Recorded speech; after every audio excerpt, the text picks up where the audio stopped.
Voltamos, aluno! Seguindo aí o nosso curso sobre os conceitos relacionados à internet, intranet e extranet. Bloco passado nós falávamos muito sobre os protocolos, né? Ficamos um bloco inteiro falando de protocolos, né? Esse bloco vamos dar sequência, ainda tem mais protocolos para estudar, mas vamos falar de outros serviços, né? Que obviamente usam protocolos, eu vou destacando, né? E o serviço que eu quero falar para você tá aí na sua tela. Vamos falar sobre o e-mail, né? E-mail, pode observar que nós ainda não falamos sobre ele. E o e-mail é tão importante, cai tanto em prova. O professor não ia falar do e-mail? Óbvio que o professor vai falar sobre o famoso correio eletrônico, né?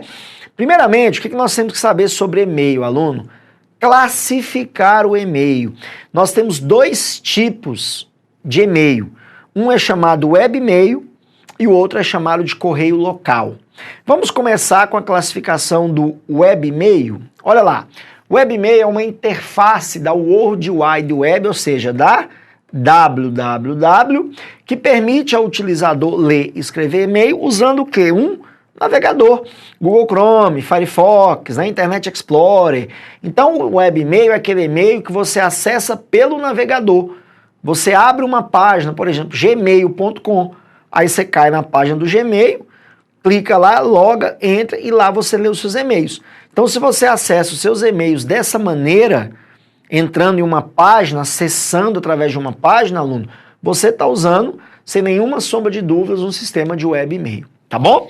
Quais são as vantagens do webmail? Olha lá, mobilidade.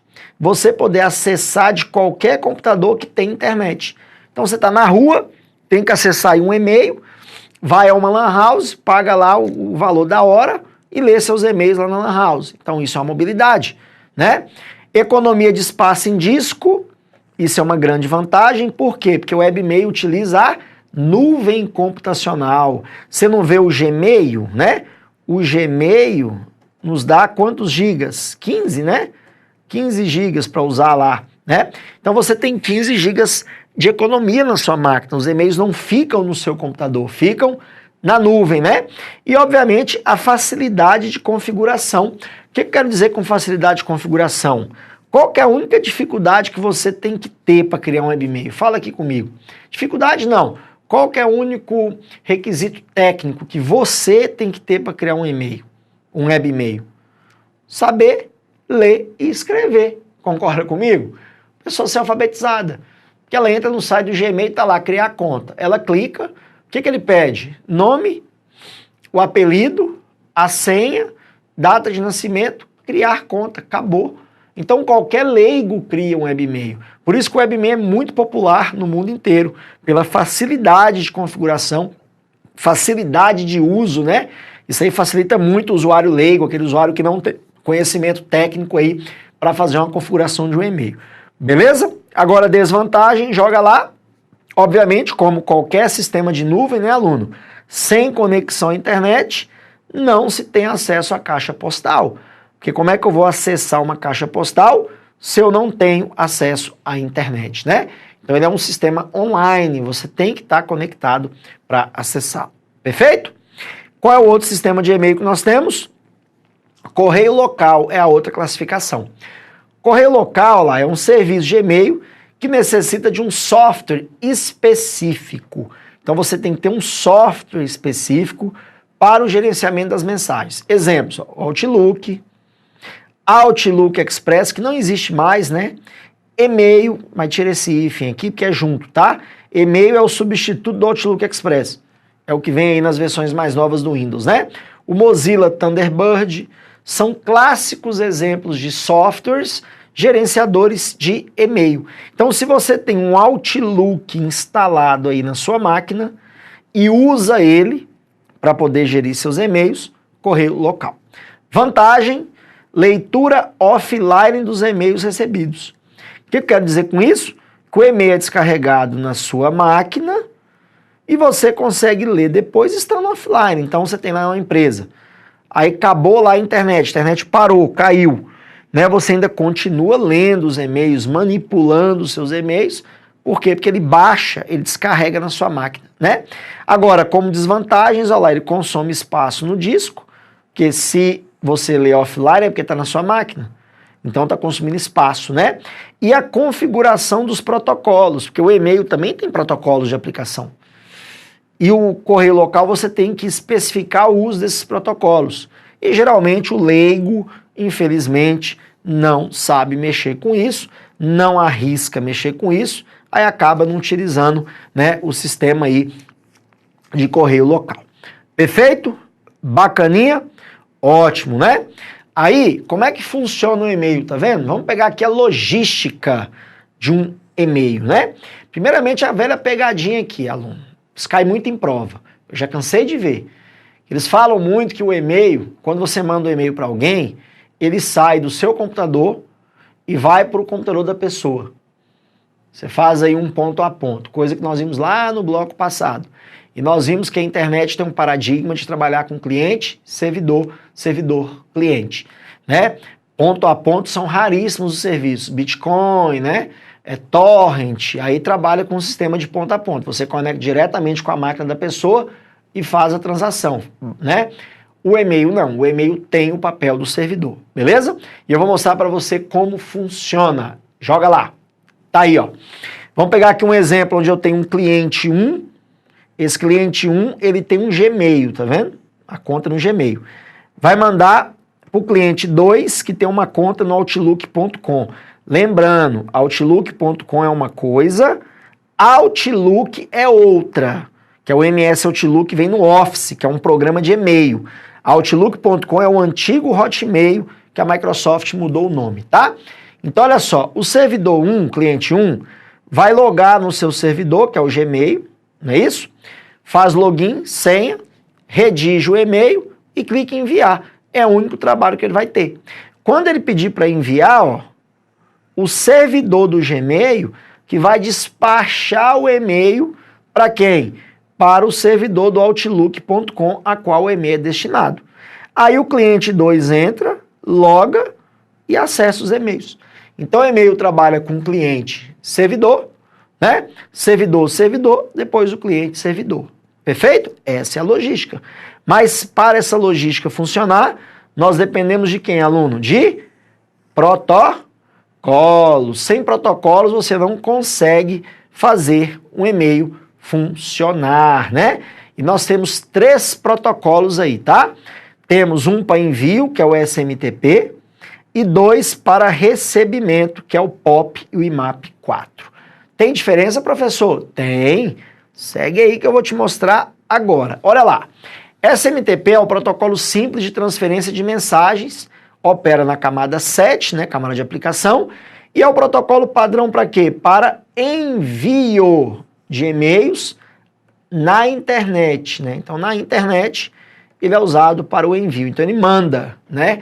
Caixa de saída, dispara, portas 25 ou 587, tá? É o que opera esse protocolo.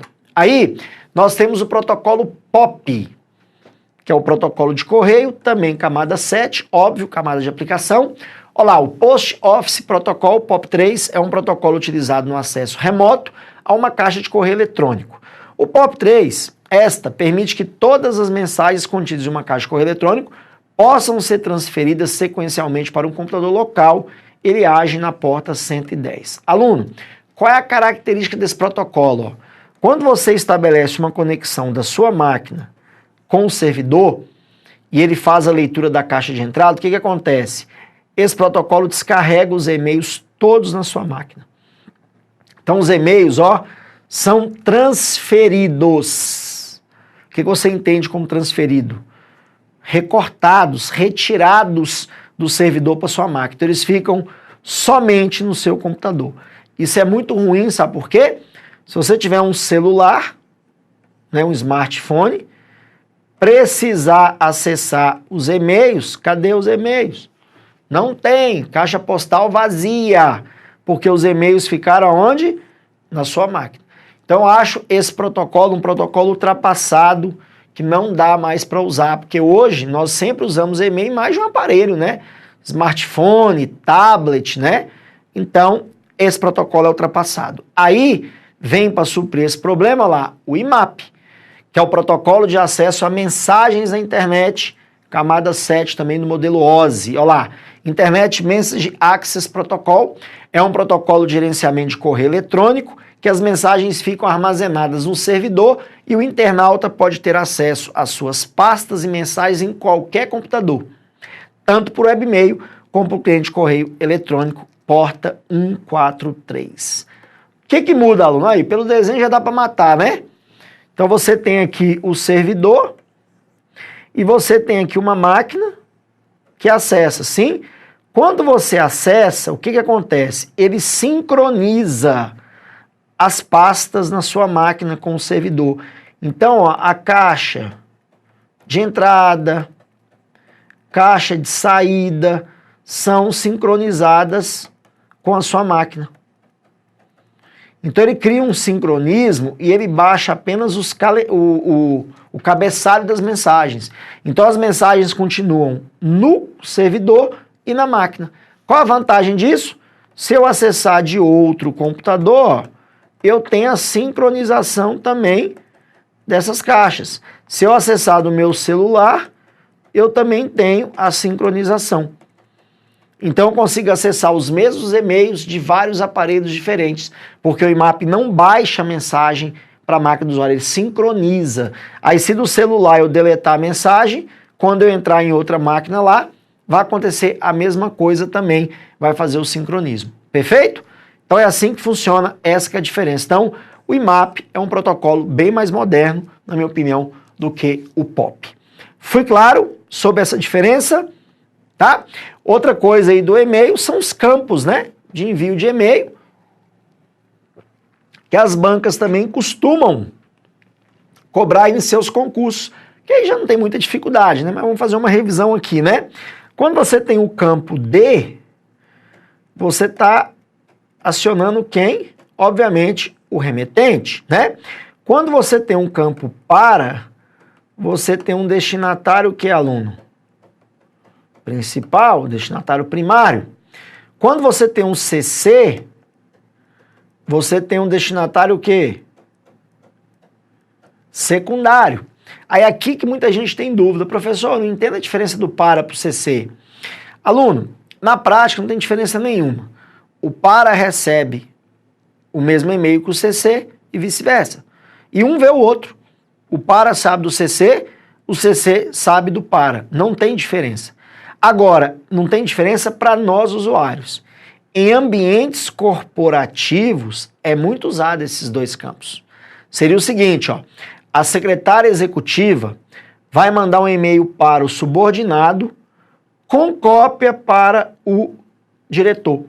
Então, o subordinado recebe o e-mail sabendo que o diretor tem a cópia para acompanhar. E o diretor recebe a cópia sabendo que o subordinado recebeu a ordem. Então você consegue hierarquizar os e-mails em um ambiente profissional. Perfeito? A diferença basicamente seria essa. E o CCO, que é conhecido como BCC, aqui tá pegadinho, ó. CCO, BCC é o famoso destinatário oculto, né? O blindado, ou seja, todo endereço que você colocar no BCC não será visto pelos de cima, tá? Os de cima, ó, não visualizam. Agora, o oculto visualiza? Sim, o oculto consegue visualizar quem está lá em cima. Agora, quem está em cima não visualiza o oculto.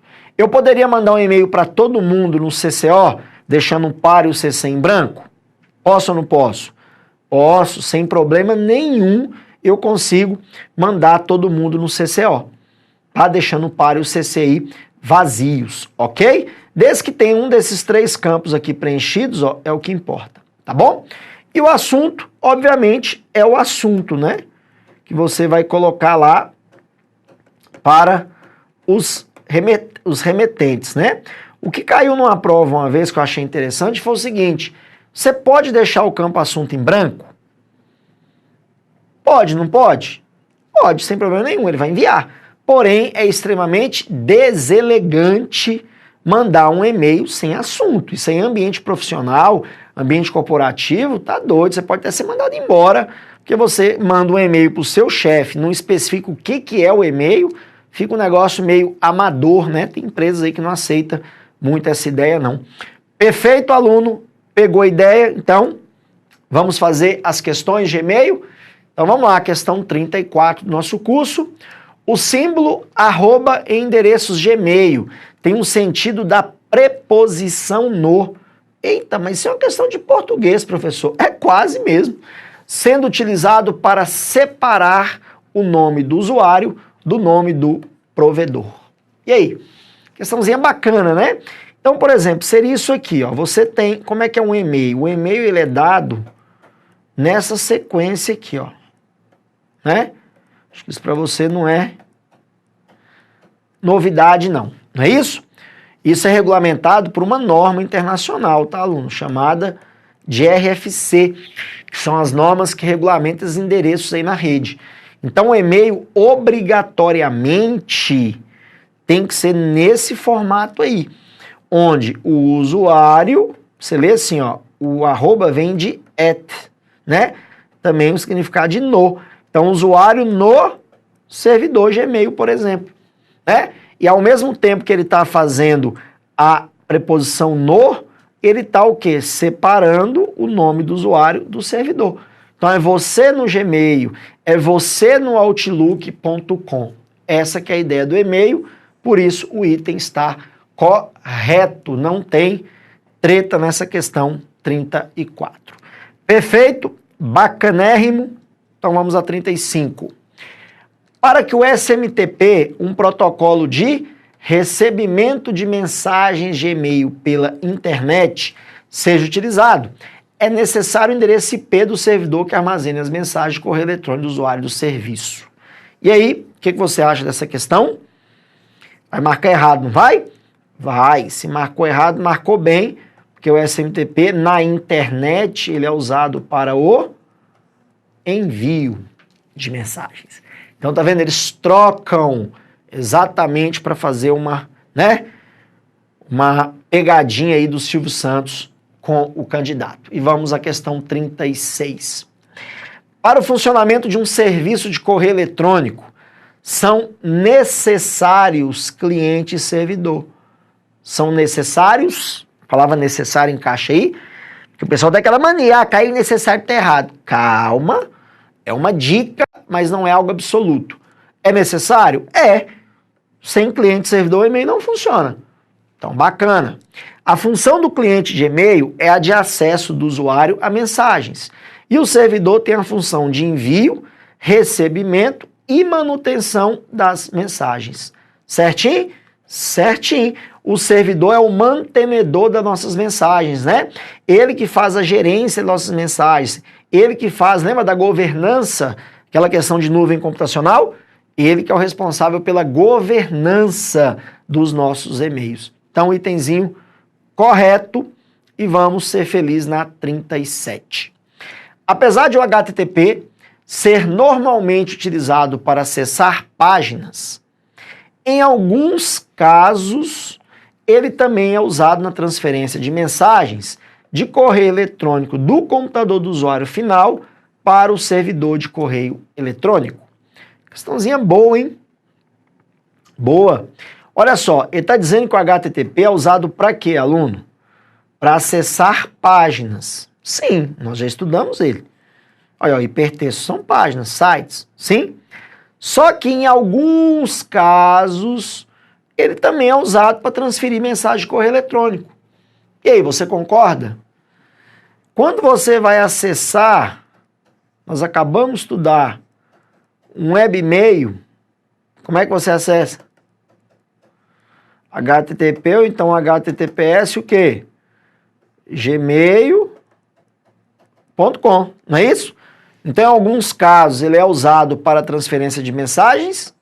Sim, porque você pode usar o HTTP para também acessar correio eletrônico. Tá vendo? Essa é uma questão que ele saiu do praxe, igual eu falei. Qual é o praxe? E-mail é SMTP, POP, MAP. HTTP, página. Aí vem e faz uma gracinha dessa. Aí o candidato que engessou estudando só essas questõezinhas manjadas, chega numa questão dessa, ele não sabe para onde correr, tá? Por isso que a minha intenção é essa, colocar umas questões mais aprofundadas para que você enxergue com outros olhos a ótica dessas provas de concurso, que nem sempre aí é essa 1001 maravilha. Tem uns probleminhas aí pra gente encarar.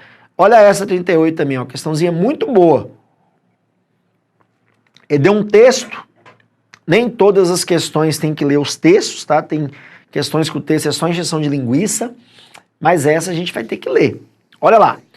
Uma empresa tem unidades físicas localizadas em diferentes capitais do Brasil, cada uma delas com uma rede local, além de uma rede que integra a comunicação entre as unidades. Então está dizendo, ó, que você tem uma empresa com unidades físicas localizadas em diferentes capitais do Brasil, cada uma delas com uma rede local. Então as empresas têm redes locais, né? Além de uma rede que integra a comunicação entre elas, então elas se comunicam. Essa rede de integração facilita a centralização do serviço de e-mail.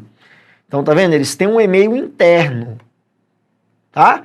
Eles têm um e-mail, aluno, local, o e-mail corporativo, ok?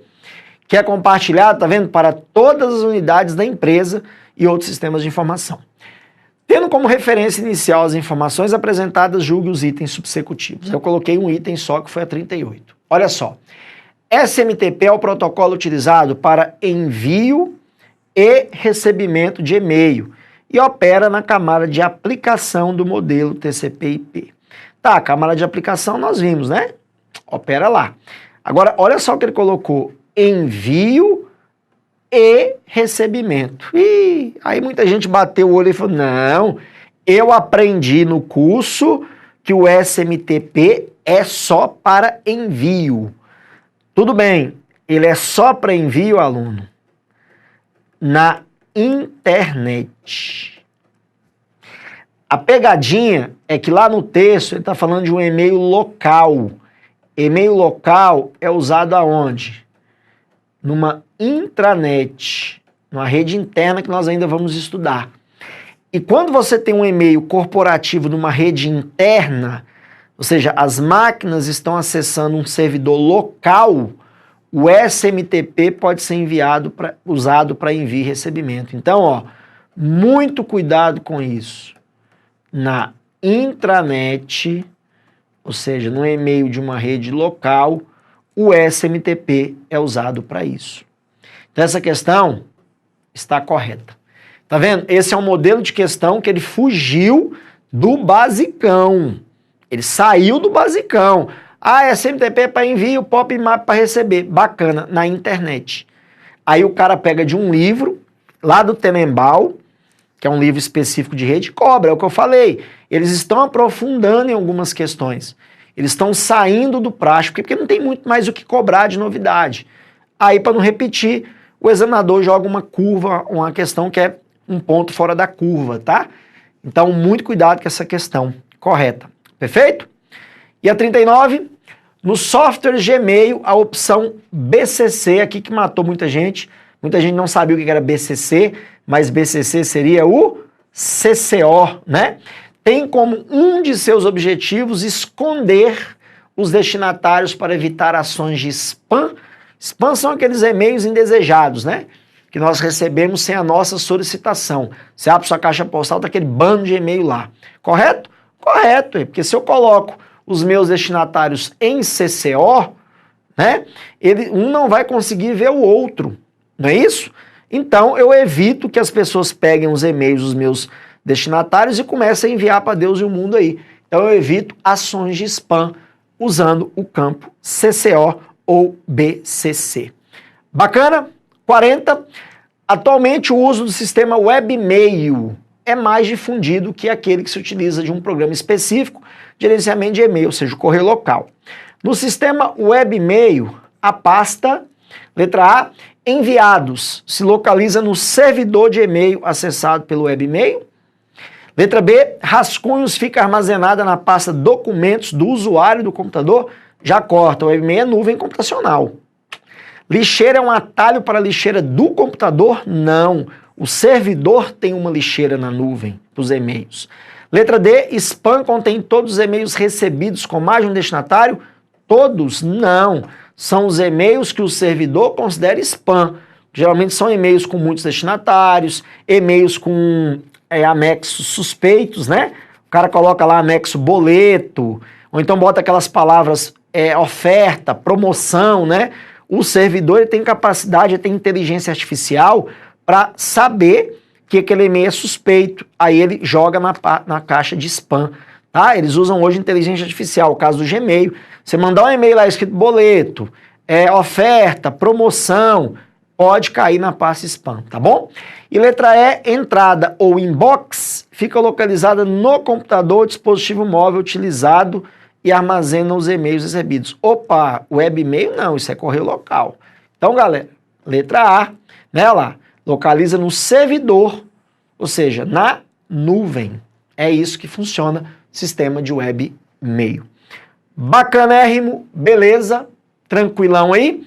Então, vamos dar uma pausa do nosso bloquinho, vamos fechar, voltamos no próximo bloco aí estudando os conceitos da intranet, a rede interna da empresa. Volto com você já já.